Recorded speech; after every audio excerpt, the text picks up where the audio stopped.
We continue to follow the historic news of the prisoner exchange that has freed journalist Evan Gershkovich and U.S. Marine Paul Whelan. We bring in founding partner and Washington correspondent for Puck News, Julia Ioffe, who has reported extensively on U.S.-Russian relations. Julia, we're grateful for the time. What did you make of how this all has been playing out today? Well, we heard rumblings earlier this week that a major prisoner exchange was in the offing, but officials here in the U.S. were tight-lipped.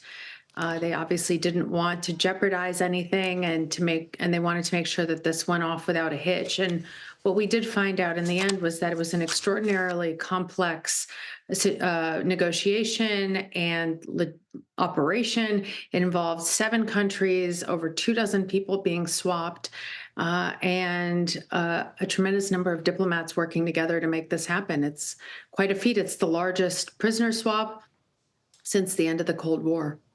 When she spoke today in Texas, Vice President Harris used just that phrase. She said she and the president undertook a complex diplomatic negotiation. What do we know about the vice president's role in the negotiations? Well, we don't know a lot yet, but the White House has been trying to make sure that they highlight her role. You know, you can't forget that the Democratic National Convention is just around the corner. The election is right around the corner.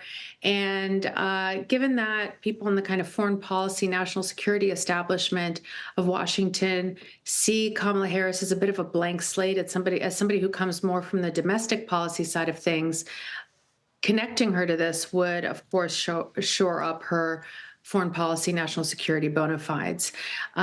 What we're also seeing is that the White House is making sure to stress the strength of the alliances that made this happen. It's not just Germany or the U.S. releasing hostage, it's not just Germany and the U.S. releasing Russian prisoners, spies, et cetera, but Slovenia, Poland, Norway, Turkey was involved as the third country where they were exchanged.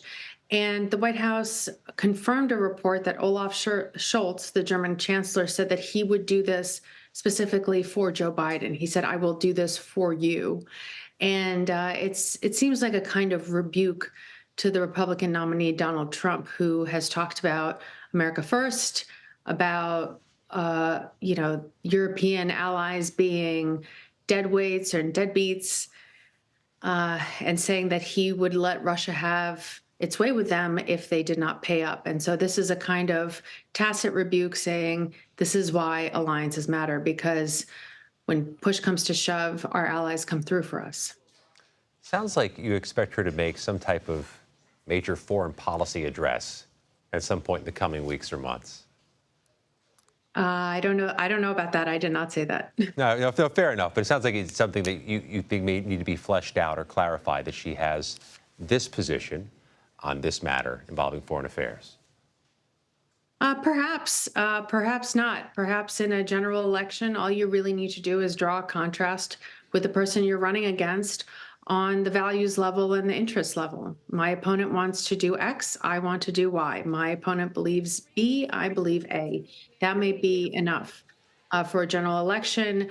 Kamala Harris has not had, in the way that Barack Obama did, the way that Joe Biden did, and even Donald Trump this time around did, kind of advisors putting together policy papers that would give us a hint as to what she might undertake as president, who she would appoint to key roles as president. She has landed in this nominee role very recently. There's less than 100 days left to go until the election, so it's unlikely we'll see any of that. And I don't know that she'll even need it. Yeah, and predicting where campaigns go is always a bit of a fool's errand for us. I think you handled that ably. Julia Ioffe, we appreciate your analysis and your reporting. Thank you very much. Thank you so much.